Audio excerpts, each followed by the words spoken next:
Stand by.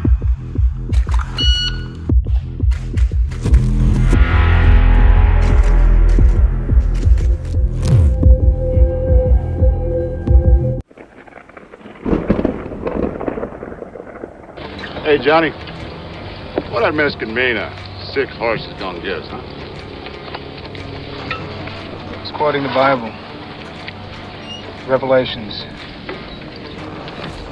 Behold, a pale horse. The man who sat on him was death.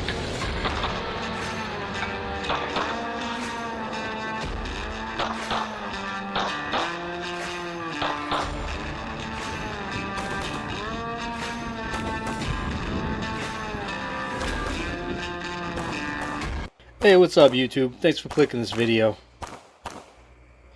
So what we have here for discussion today is the Stacato P. The Stacato P is a double stack, single action, 9mm in a 4.4 inch barrel. She has a little over a 4.5 pound trigger, steel frame coming in about 33 ounces. And sitting on top of it right now I have a Romeo 1 Pro. And at this point in time I have about approximately 3,000 rounds through her. I'm sure by now you all heard about the Staccato and the Stacato P, and you all heard about the price tag, so everybody's familiar with Staccato, has the clickbaity title. So we're going to discuss in this video if the Staccato lives up to the hype. So I picked her up in July, again, put about 3,000 rounds through her so far. Since then, I mean, on top of a buttload of practice, I brought her to a couple matches. I was able to get a lot of training footage in there, so hopefully we have enough of the whole video. Alright, full disclosure.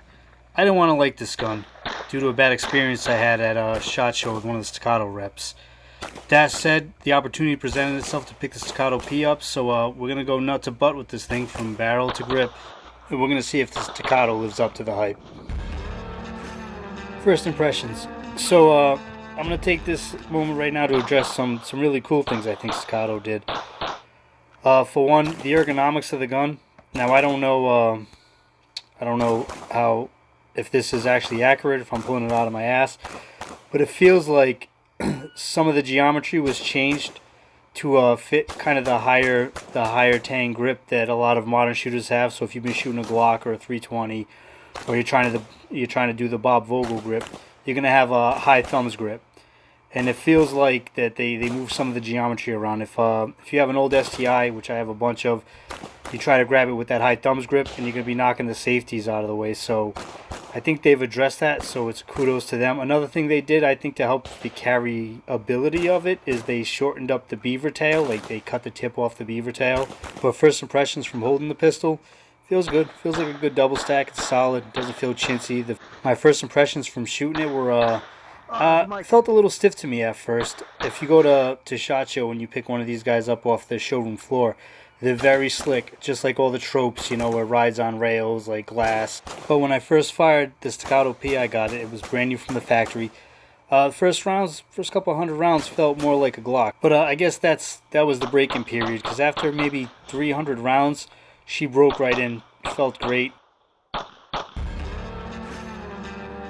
Alright, so accuracy. And what I mean by accuracy, obviously you should be hitting tight groups if you're shooting between 3 and 7 meters. What I mean by accuracy is shooting groups, shooting long groups. The Staccato had great grouping, and even in the hands of a bullseye amateur, it kept tight groups. I'm not a bullseye shooter by any means, but I appreciate the ability of a pistol to shoot bullseye.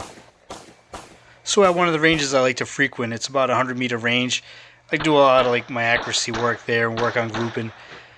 And she was hitting 25, like I said, grouping no problem, 50, and even at the 100, they have an 8-inch plate at 100, and as long as I was doing what I was supposed to do behind the trigger, she hit every time. Okay, general impressions. So, the trigger, it's meh. I mean, it's nothing to write home about. It is a carry gun, so that's to be expected. They can't really give you a crisp, competition trigger with it. Malfunctions, none, almost none. Whatever malfunctions did occur was solely due to old magazines.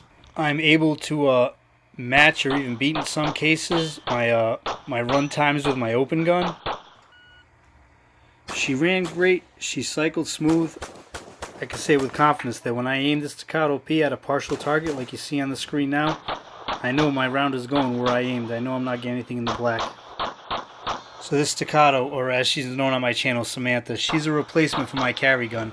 I've been carrying the P320 carry for a couple years now, and I've been competing with a 2011, a traditional STI. So I decided to get a single action for a carry gun. I figured I put so much time into my competition training and into my open gun that I wanted the battery of arms on my carry gun to be the same.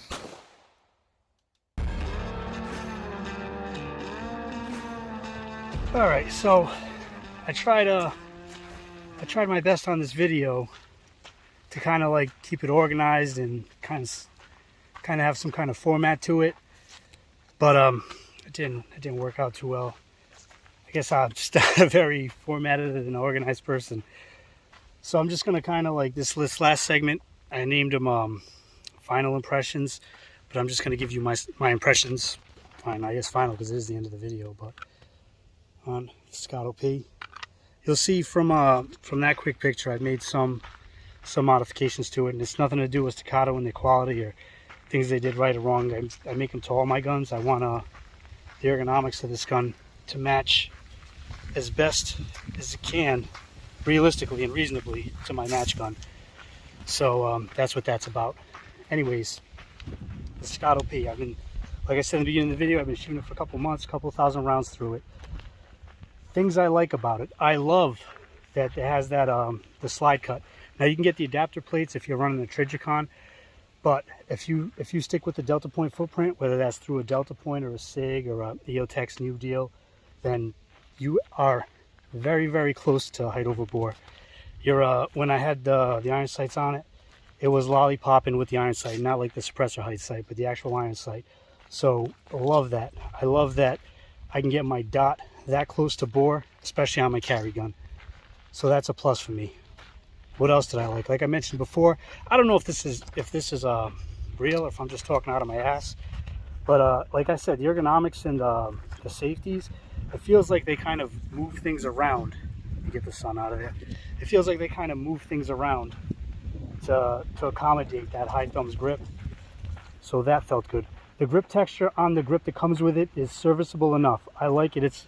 You don't think so at first because it doesn't feel like super grippy when you grab it, but once their new texture, once you sink your hands in there and kind of your skin kind of falls into those cracks and like catch those little points inside the little Staccato designs in there, there is some merit to it. It is grippy enough, and it's good enough for your average shooter to kind of start ripping with.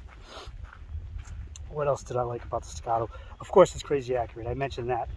As I mentioned in the last segment about accuracy, I can ring a 100 meter 8-inch plate over and over again as long as my fundamentals were good. So definitely an accurate gun. I was so say this way. So the overall feel, fit and finish, it's as quality as you're gonna get, especially for the price point. But it, like after its break-in period, it is smooth. I got no complaints about it. At first I was a little you know, because I mean I myself have gotten like 100 used STIs in the past, and of course those are already broken in when you get them. They're smooth as butter when you get them because some other assholes just put 1,000, you know, 5,000 rounds or 10,000, 100,000, probably 100,000 in the case of my open gun and how accurate that thing is. But someone's already done the work on it, so getting a Staccato new from the factory, at first you're gonna have to do the work on it, but once you break it in, you're Money City. I don't know, you're back in Night City. It's beautiful. Let's get into kind of what I'm not super happy, like, can't say super happy with it because for what I bought it for, it works perfect. What I'm not, what I would change if I wasn't carrying this gun, or even if I might even change it, but just slightly. I'm not super impressed with the trigger. You've seen plenty of videos and people will say, well, the 1911 trigger is great, and it is great. It's, you know, straight back trigger, so it's amazing. But there's the weight, it's already coming at a kind of a duty carry, so it's already coming a little over 4 pounds, which coming from my match gun and being experienced with that, it's a little heavy for me. And I know these guys, tactical guys, I'm like, oh, you know, I know all the reasons. I spent 20 years in the Army. Don't tell me the reasons why you want a heavy trigger. I've had all those debates. That said, if I wasn't going to do anything else to it, it would probably be lighten up the trigger a smidge. It is just a little heavy, and there is just a little squish in it that I thought wasn't going to bother me, but it is kind of bothering me now that the more and more I get into it. But again, that's a small, minuscule knock, if any. There's not a lot, like I said, there's not a lot to dislike about this gun. Not a lot at all. I struggle to come up with things I don't like. So let's end this video like this. Does this Staccato live up to all the hype? Is it worth the price point? Well, I can honestly say that if you're willing to get behind your gun and put the hours behind the trigger and needs to become proficient, you will juice that performance you can only get out of a 2011 platform. If you're not planning on spending that time behind the gun, then just go get yourself a Glock. If you made it this far, thanks for putting up with my atrocious New England accent, and I'll catch you on the next one.